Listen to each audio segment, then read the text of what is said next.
Good morning, boys and girls. It's Mrs. Petrelli, and welcome back to our first grade art class. I'm excited to see you. I need you to please do me a favor and get this drawing back out. This is the tree drawing that we began. We started it last week, and now we're going to continue on it this week.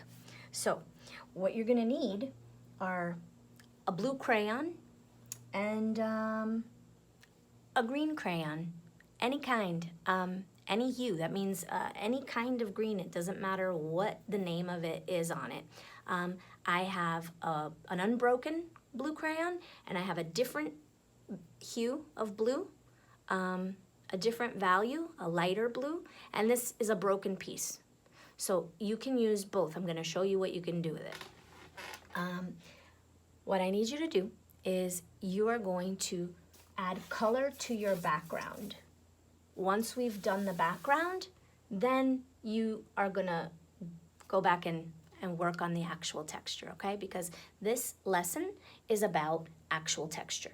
And we talked about the differences between a visual texture, and an actual texture last week. So what we're gonna do is we're going to color in maybe about this much. Oh, you can't see that. Sorry. I'm making a line, a horizontal line.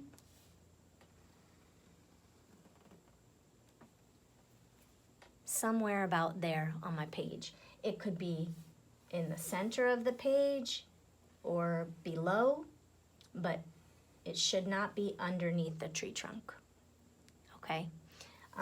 This is going to be the area for our sky, okay?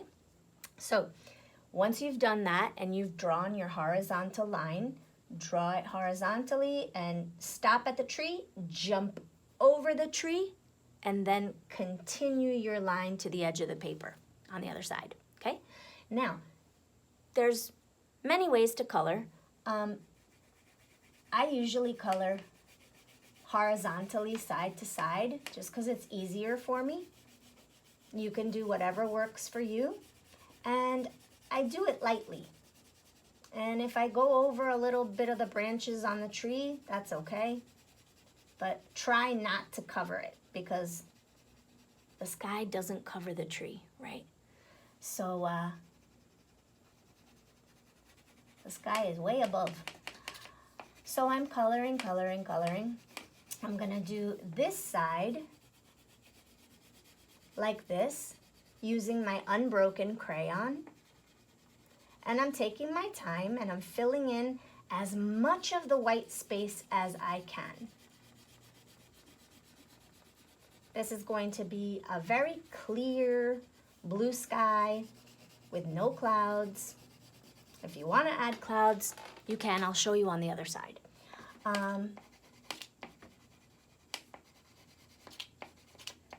Or I could show you here too. Let's say you want to add a cloud and you don't know how. I'm going to show you. You don't have to. I'm just giving you an example. I'm going to start at the tree, make a backwards number 3, and then keep going. Jump over my branch, continue, and come back around. Now that looks like a white puffy cloud because I used curved lines. So now, in order for our viewer to see it, we have to color blue all around that white cloud so that it stays white like the paper. I'm taking my time. I'm coloring in one direction, horizontally side to side, and I'm filling up all the white space that is not the cloud. I'm going to leave the cloud white.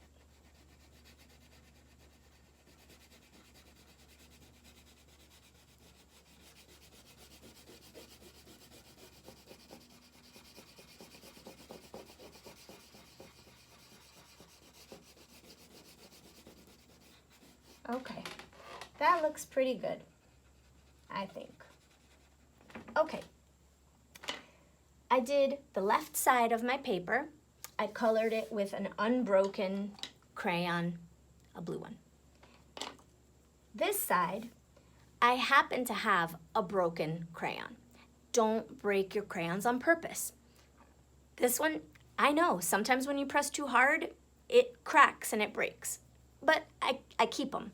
I keep them for this reason. I can peel the paper off. And we did this in kindergarten, so it's just a little reminder. I'm peeling the paper off. Now I have an unwrapped piece of crayon. And I'm gonna take it on its side, like this, and I'm going to rub. Uh-oh, this one is so light you can't even see it.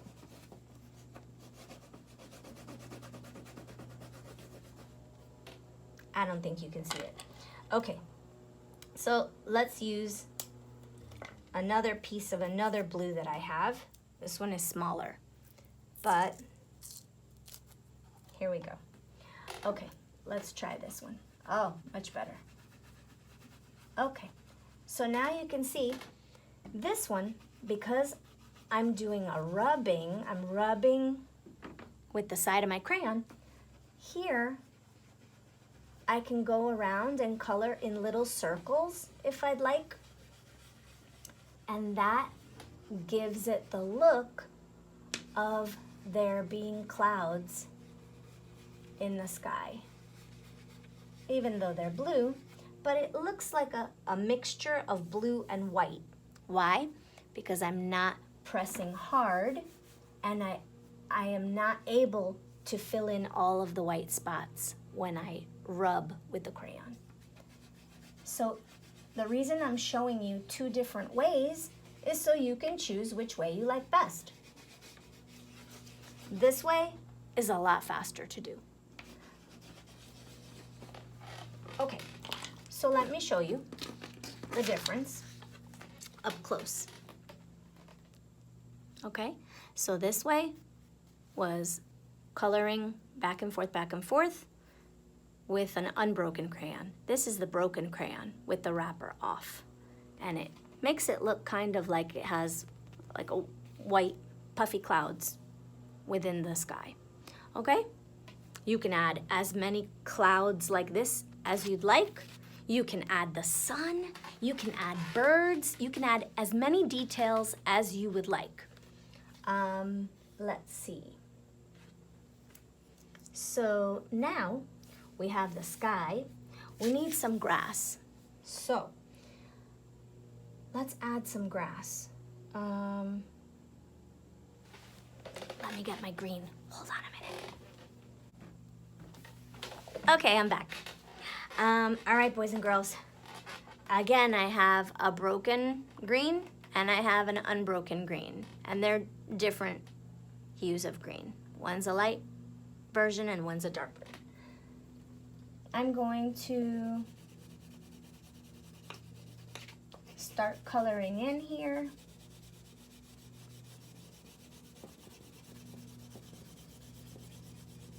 I can use this green if I want to there, or I could use this green if I want to here, and I can rub. I'll show you the difference. I can rub all around. Maybe I want to do that. I think I'm going to do that. I'm going to rub my whole paper with this darker green. I can go on top of my light green.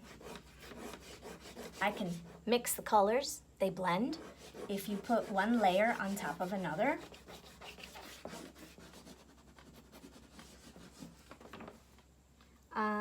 And now I'm gonna take my dark green, and even though this one's broken, it's still long enough for me to use it this way. I can make lines. Right next to my tree, I'm gonna make some curved lines. And those lines are going to look like What? If you said grass, you're correct. You're right. They're gonna look like blades of grass growing right next to this tree, right around it. And that helps to make it look realistic. I'm just gonna make many, many, many, many lines right here in the foreground. The foreground of the paper is what's closest to us. So all of the grass back here is too far away for us to see the lines.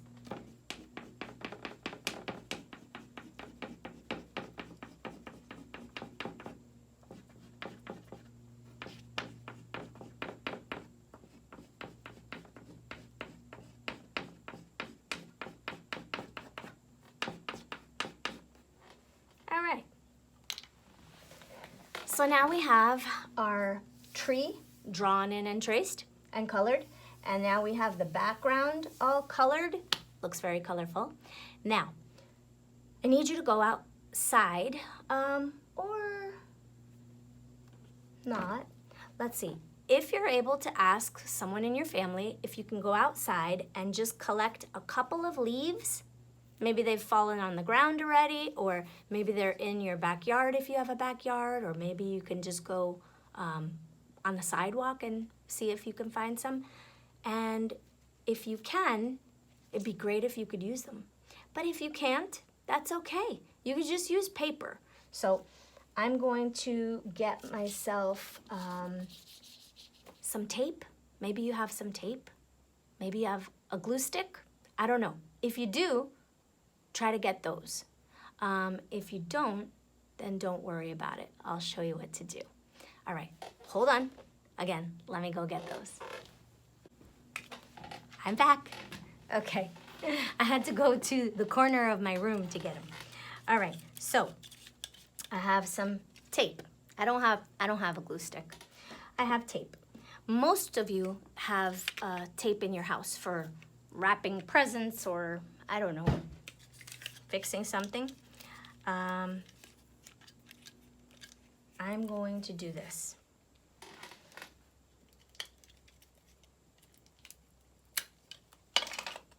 I'm gonna take one of these little leaves and I'm gonna tear it off of the branch, and I'm gonna take a little piece of tape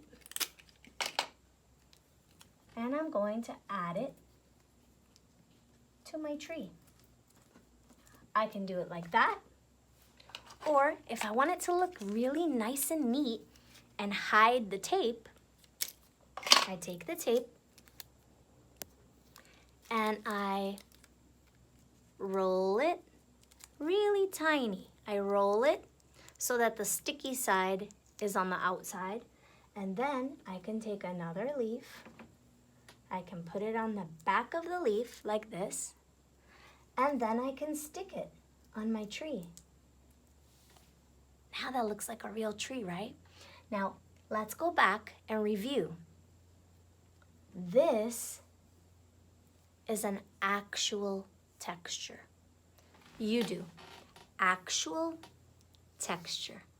That is how a leaf actually feels. Like I said, if you don't have real leaves or anything that you can use, you can always use a paper bag from the supermarket.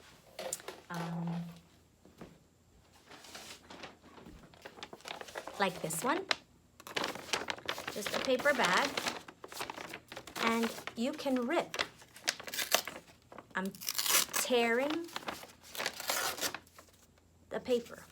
I tear little pieces. First, ask if you can tear the bag, because they might need it at home. But if you're able to use it, then simply tear little pieces however you like, or you can cut them if you have scissors, and then add those to your tree. Add those, right? So let me put these on here, and then you can see. Or if you happen to have construction paper, use green construction paper. Or, this is the fall season, boys and girls. You can use fall colors. The leaves are not starting yet, but they're going to very soon. They're going to start to change from green from the summertime to red, orange, yellows, even some violet or purple, some of them. And you could use that. So if you have a magazine at home that nobody needs, or some garbage from the mail that mom or dad or abuelita or grandma or grandpa that they throw away, they don't need it, maybe it's colorful and you can rip it. So that is an actual texture. You can feel it. You can feel that the paper will be rough or the paper will be smooth, and that you can add onto your tree for leaves. But we're going to try to create these leaves. This paper here, I put it up here for a reason. That's because these are not real leaves. This is just tissue paper that I had. So this tissue paper it's not a leaf, but it is an actual texture. I can actually feel how this paper feels. And all I did was scrunch it up and put a little glue stick on it and put it right there and stick it on. So you can use any materials that you find at home, okay? It doesn't matter what it is. It doesn't matter if it's different than what I have shown you here. All that matters is that you're showing an actual texture on your tree, okay? So as you can see, these look very different from one another. Here, just to show you, here I only had a brown marker. I didn't have a crayon this day. And so I colored the whole tree in with a brown marker. And then to show the lines for the visual texture, I used a white crayon. And I made my tall, skinny capital letter N's in a white crayon. And over here I put a zigzag line behind the tree to show a mountain. And right here through this tree branch, I have a little yellow showing the sun. So you can make your drawing have any details that you want. If you wanted to draw a dog here, a squirrel, put a bird in the sky, whatever you would like to show in your drawing, you may do. Your assignment for this week is to finish up this drawing if you can, okay? If you can't, then do the best that you can to complete it, okay? It's okay. You can only do your best, right? If you've always doing your best, that's all you can do, all right? But I'm very proud of you, boys and girls, and like I said, I miss you so much. I can't wait to see you in person, but for now, we can still see each other and go on our Google Classroom for, it says Mrs. Petrelli's first grade art class. And that is where you're gonna find all of the instructions for this project, okay, for this lesson. So thank you so much, boys and girls, for being such great listeners, and I can't wait to see you next time, okay? Bye-bye.